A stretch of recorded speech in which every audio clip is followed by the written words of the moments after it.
Good day, listeners. Welcome to this edition of the Pure Sex Radio broadcast. We're glad that you've decided to join us. My name is Jonathan, and I have a new friend on the line with me. I've got Karl Thomas. So, Karl, how are you today? I'm doing great. How are you?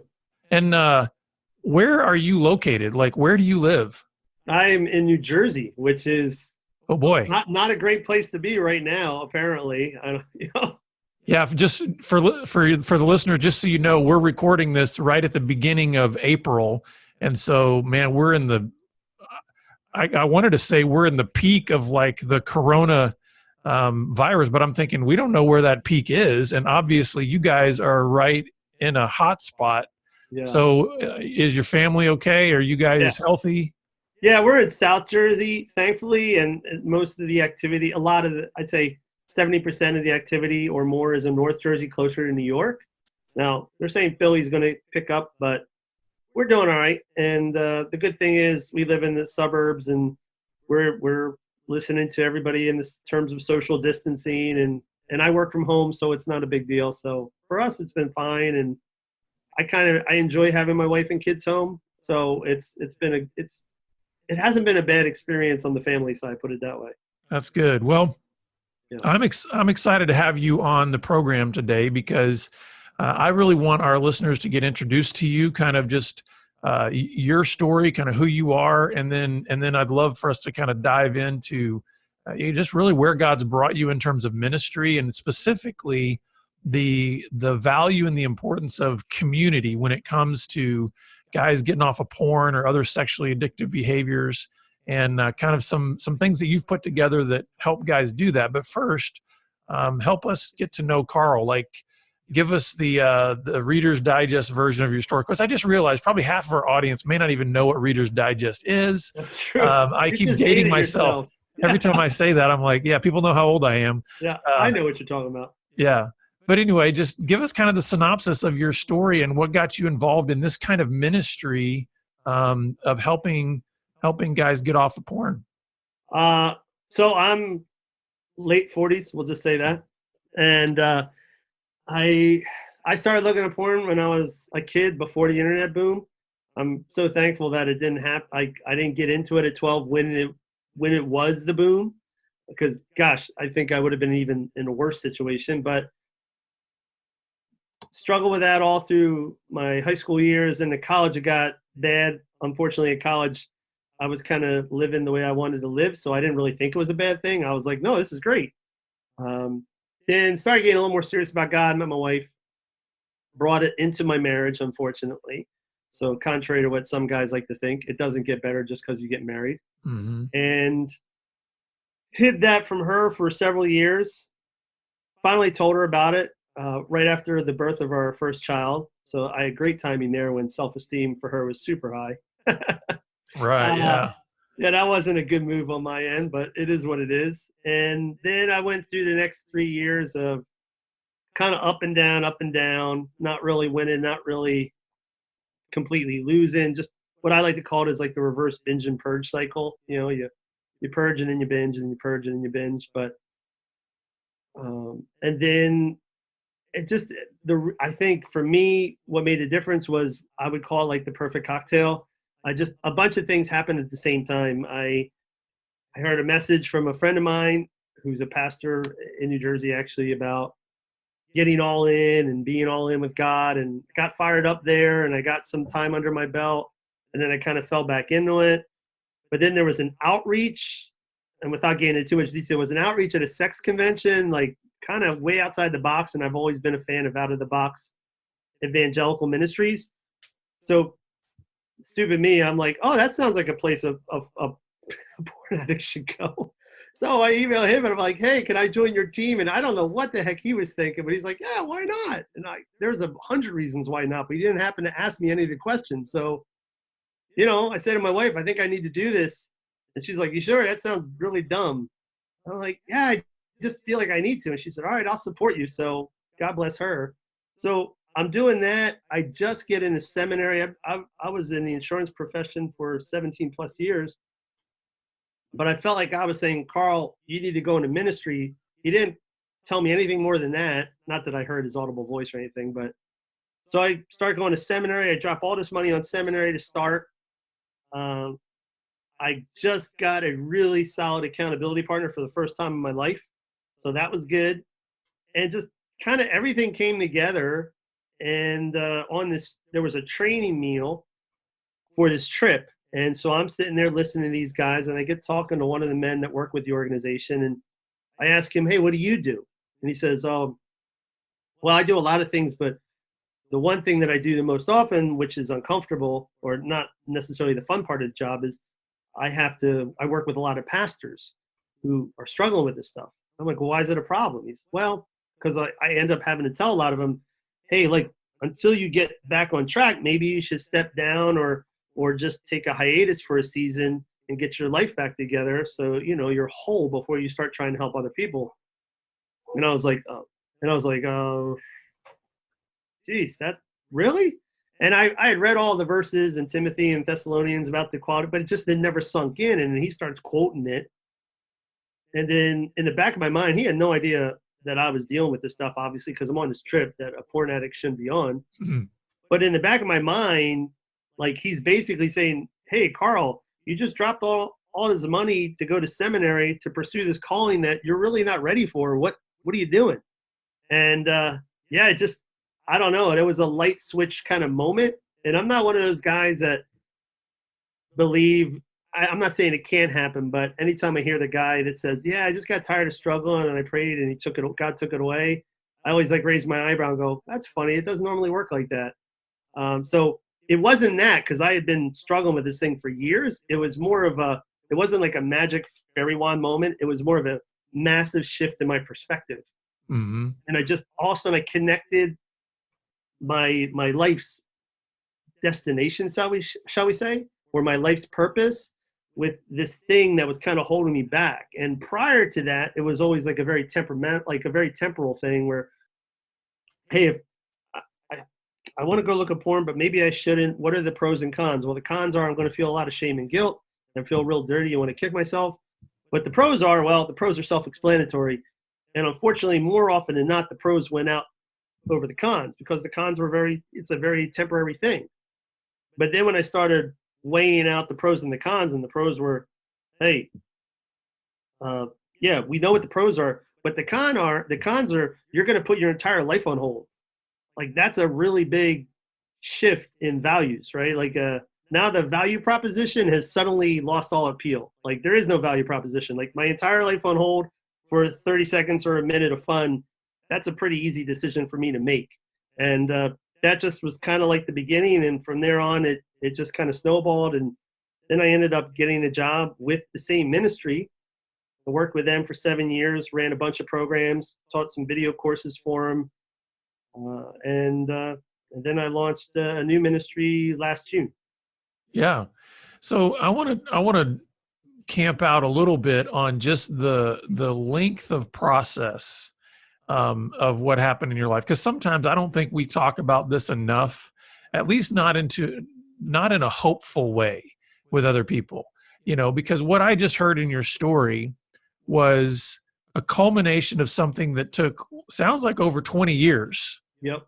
To develop, in terms of finding, like what you said your calling was.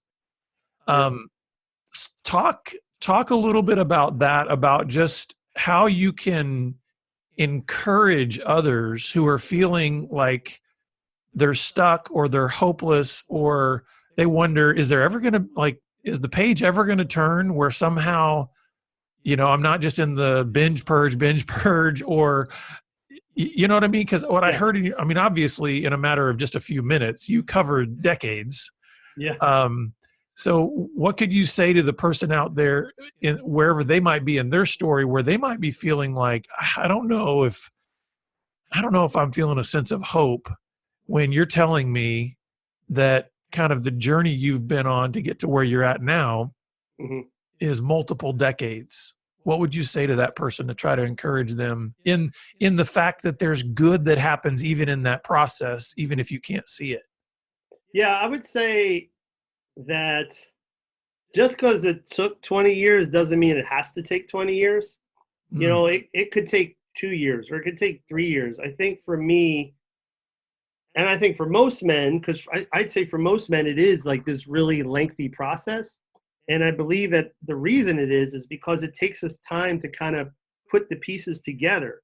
And sometimes like that critical piece that you really need to buy into or really understand, until you understand it or until someone explains it to you or some, whatever, until something hits you on the head and like all of a sudden you get it, that can be the thing that holds you back.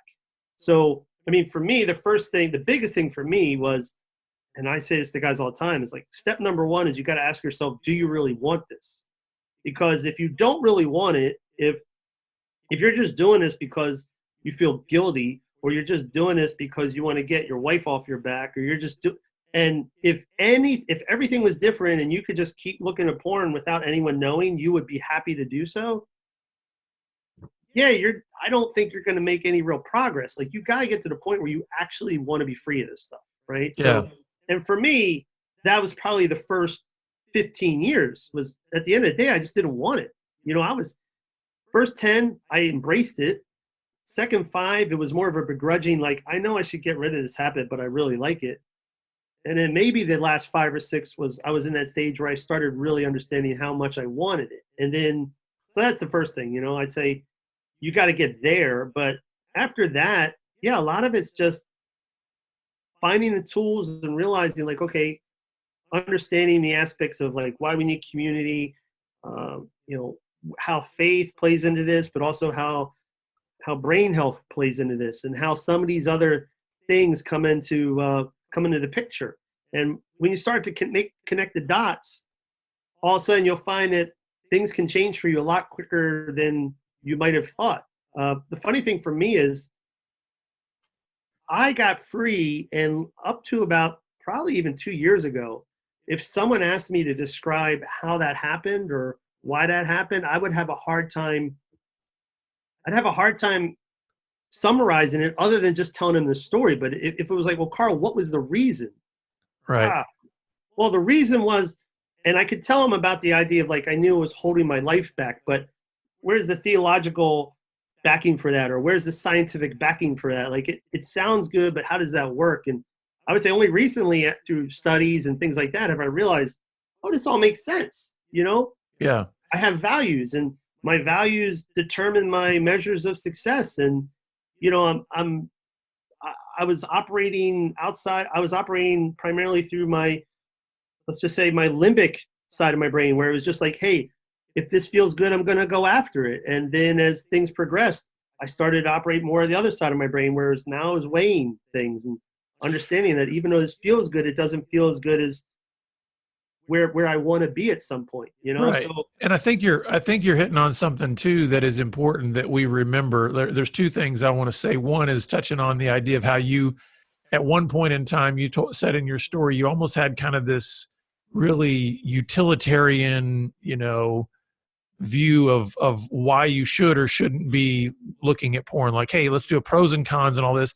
And I think as long as guys are sort of stuck in that mode, they're not getting to the root, like they're not getting down to the issue of like what you were saying. You got to eventually truly want in the depths of your soul to be free. And that's not something that I think you can just flip a switch on. There's a lot of variables that happen in that. But the other thing too, that I think is important about what you're saying is transformation is not this singular, like linear category. no. Like, okay, let's just talk about brain health and think that if I get a healthy brain, then I'm going to be a godly man of integrity. It's like we're more complex creatures than that. We have an emotional system. We have you have a spirit. We have biology. We have all these components. So what I'm hearing you say is there's got to be a much more holistic view. Yeah. And that's why I think you said, well, it might be a little bit complicated for me to say, like, how'd you get free? Yeah. Because all these things are converging sometimes at very different times and at very different paces. And then next thing you know, if you've been working towards this this journey of freedom, then what happens is you look up and you realize, oh, I'm walking in freedom. Right. It's not like you could say, on January 3rd at 5 p.m., that's when everything changed. Now, some people I think can have watershed moments. I've had some watershed moments in my own story where it was like, boy, it was sort of a lightning bolt moment.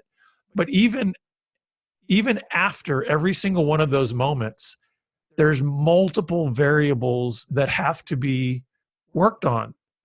So it wasn't like, hey, even though I had a watershed moment that said, okay, today is the day that I have to decide to enter recovery, like get serious about recovery. Well, guess what? The next day when I entered recovery, I got to learn what accountability is and how to see a counselor and all these other kinds of things. I got to get healthy physically, So there were all these things that came post the aha moment. Mm-hmm. And that's what I want to talk to you about now, because one of the things that you really key in on in terms of not only in your personal life, but what you do in ministry has to do with establishing healthy community.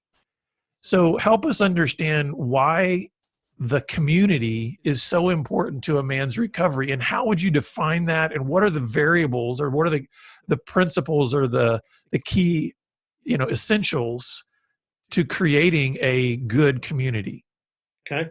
Well, I mean, community, in terms of the value community, I'd say, I tell people there's multiple things, right? I mean, if you're a Christian, that's pretty clear in the Bible. I mean, one of my favorite verses, although I'm terrible with like references and quoting. I always give like really bad paraphrases and say somewhere in. I'm really bad, but was in Lamentations, or no, Jeremiah, but the person that finds himself alone is in real trouble.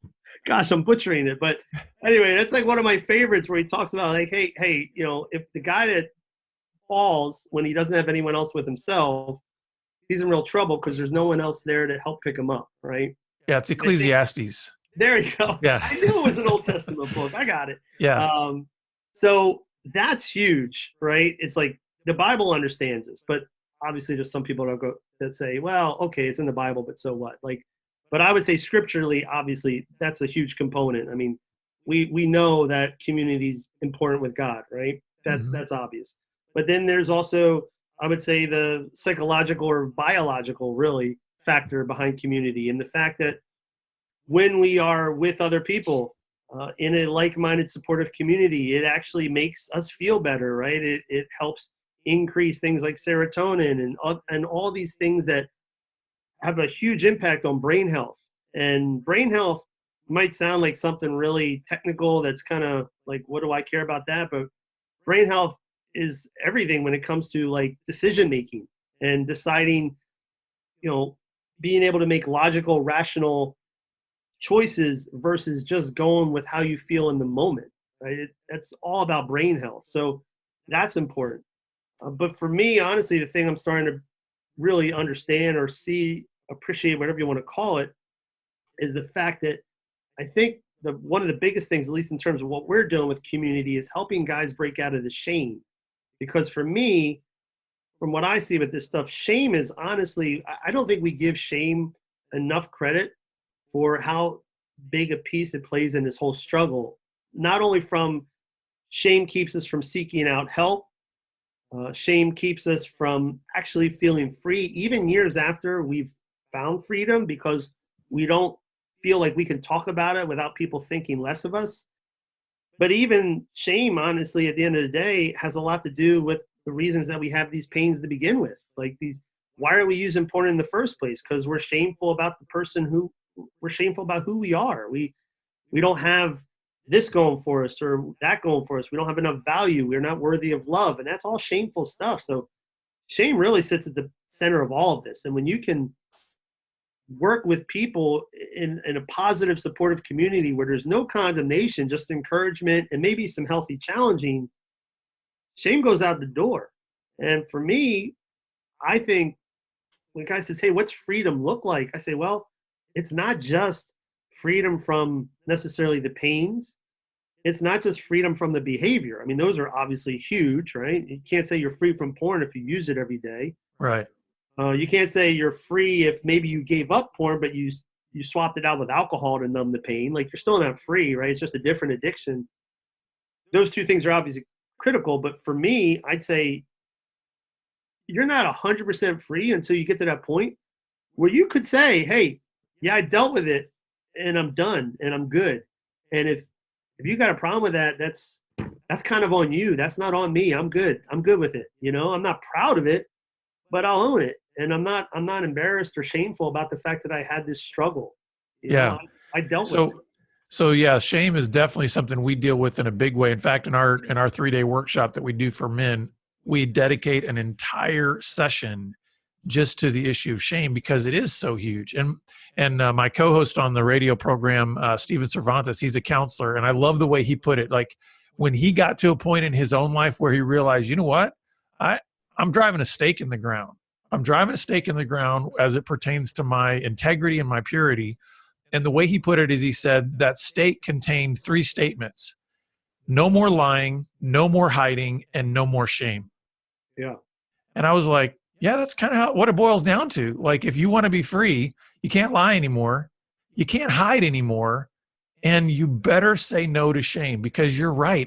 It has this, I've seen guys that behaviorally they have stopped looking at porn, or behaviorally they've stopped whatever the behavior is, but they're still locked in this prison of internal shame. And I'm kind of like, man, it pains me, because I'm going, you're not experiencing the fullness of what's available. Yeah. It's not just about stopping behavior. So talk about that a little bit, about how community can help men to see that the goal is not only to just stop a negative behavior, but it's much more than that. How does community help a man realize the much more part of freedom? Well, I mean, first of all, when you're in a community with other people, in theory, you're going to be with a bunch of people that are in different stages of life. So that's good, because you can hear from the guy that may be a little farther down the road from you and can give you some perspective on things that you really have no idea about. Like, you're just thinking theoretical, right? I mean, I actually had a group today with a bunch of guys, and I said to them, it's like, you know, the crazy thing for us when we're dealing with porn addiction is, like, I can picture pretty tangibly what being rich would be like. I mean, I'm sure my picture is not entirely accurate, but I can tangibly picture that in my mind. I can tangibly picture what being super fit feels like, or this feels like. But if you've been looking at this stuff all your life since you were 12, like, you've never, ever existed without this stuff. So, like, how can you really picture what it looks like to live a life without porn? You know, I know for me, like the day that the idea of me being free really set in was I was in the shower, and I'm showering, and I just thought to myself, I was like, you know, I haven't thought about porn in any way, shape, or form for a long time. And that was like, whoa, that's what freedom's like, because for all of my life, I thought about porn on some level literally every day. And I think most guys that deal with this do. It's either, I can't wait to look at porn, or how do I schedule my day so I can look at porn, or holy crap, I hope I don't look at porn today. But you're thinking about porn on some level, and like, to get to that point where you don't even think about it, that's crazy, right? So, and I want to make a prediction about what you just said about how you thought, hey, you know, I hadn't thought about porn in a long, long time. My prediction is that didn't mean that your head was completely empty now. No. So I think some guys, they have this mindset, if they are to try to dream of what freedom looks like, they just have a vacuum. But what I would predict is that your mind was very full. It just wasn't full of porn anymore. Right. So you had replaced the focus of your mind and the things that you were intent on, right? Yeah. Oh, yeah. I tell guys in our community all the time, it's like, porn is way less about not doing a bad thing, and it's far more about doing better things. You know, the Bible with the Jesus talking about the guy with the demons, and like how you kick one demon out and then 7 more move in. And like, the thing that you miss in there is, like, he kicked it out, he cleaned his house, but he never filled it with anything. It was just left empty. So they move right back in, and you find yourself in a worse situation than you were to begin with. And I think, how often when you struggle with porn do you see that stuff? It's like, oh, I held on for 3 days, but then I binged for 5. Right. I locked down all my devices, and I threw the computer in the trash can, like in that movie, and I did this and I did that. But then as soon as I'm done locking my world and insulating myself from the risk, now the next thing I'm off doing is trying to figure out a workaround. You know? Right. And then when you Right. find that workaround, you're on there 24/7. It's like dude, you didn't replace it with anything. You're only focused on getting rid of the bad habit, but you're not worrying about the good stuff in life. You know, so you're absolutely right. It's about replacement. It's not about the bad thing, right? And when you say that's why the don't do it message never works, right? Yeah. Because Oh yeah. one of the things that we say in our ministry is we say that feet follow focus. So even if you say don't, whatever's on the other side of the don't, you're actually focusing on.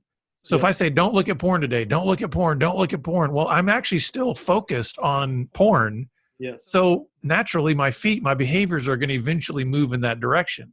So I Yes. like what you're saying, because it's like the same thing. You're focusing on something that's better, Yeah. and you're learning to train yourself in that direction. Now, Karl, we've only got a few minutes left, but I want you to share with our listeners sort of what this has culminated for you in terms of ministry, as far as how you're providing space for people to be part of these kinds of communities. Can you share with us a little bit about your ministry? Sure. Yeah. So we have something called Live Free. It's livefreecommunity.org. And we launched an app. We also have a small groups program too. But I had worked like I said, I worked for another ministry for many years. I was the COO for a while. Did a ton of different stuff, workshops, all this other thing. But over the time of doing that, one thing that whether it was just what I saw or what was really happening, but from my perspective, the thing where I was seeing the most life transformation happen was in the small groups program, where people were actually interacting with each other. It wasn't in the workshops where they're doing it on a computer 12 o'clock at night or in the afternoon by themselves. It wasn't the accountability software. Not saying those things aren't good, but life transformation was happening with real humans interacting with each other and sharing and challenging each other. And so I know how important it is from leading groups myself. I mean, I lead a group. I've been leading a group specifically for pastors struggling with this for close to 5 years now. And so I know how transformational it is, but I also know that most resources when it comes to pornography from a porn user's perspective carry a heavy cost, whether it be financial or whether it be just exposing yourself, no pun intended, to other people. Like, oh, I have to be vulnerable. I have to tell people about this dirty little secret. And man, that's scary. If you're in the beginning stages, like you don't want to do any of that. So I said, man, there's got to be a way to like get these people, these men. And I mean, I know it's a woman's problem too, but I'm a man and I can speak to men. I don't even try to pretend like I can tell a woman how to run her life, but I'll be happy to talk to a guy all day long. So I just know my lane. I said, how can we create an area or space for men to start this process without shame, without guilt, without a bunch of condemnation, and let them see that, hey, man, talking about this stuff, it's not that scary. Like, it actually is very freeing. It's a good thing. Like, getting people in your life that are rooting you on rather than beating on you is such a game changer. So how do we do that? Well, I know. Let's launch an app and make it really cheap and give them as much value as we can, when they're in there. And let's whatever it is, content and community, and let's give them as many resources we can, and set the bar for entry so low that you pretty much have no reason to say no, other than for the fact that you really don't want it. Right. And so that's what we did. And we launched it in November. We're close to 800 members now, which, it's considering we were only probably 5 months old, it's not too bad. And we're growing 8 to 10% every month right now. The metrics inside of what we're doing, like, I know what we're doing is working because I was talking to our developers who actually manage a bunch of networks of their own, like hundreds of networks, not porn recovery networks, but business networks, this network, that network. And I was talking to them. I said, what's our engagement levels like? I could have looked up the analytics, but I was feeling lazy. And she said, oh, let me check. And, oh, something's wrong here. I said, what do you mean? She's like, I don't know. It says you have a 75% member contribution rate. I was like, that sounds good. Is that good? And she's like, yeah, I think something's broke. Because she literally, she said, because I work with a bunch of networks. Like, I'm a network coach. And she said, our goal is to get them to 30%. So right, yeah. I know we're doing something right when we're like 2 times in what their benchmark is. So we're doing something good. And, you know, I get messages every week from different guys. I mean, I got a message, this was a couple months ago, but I remember one guy joined and he sent me a message, and the message was really simple. It was like, hey, man, just want you to know this app is saving my marriage.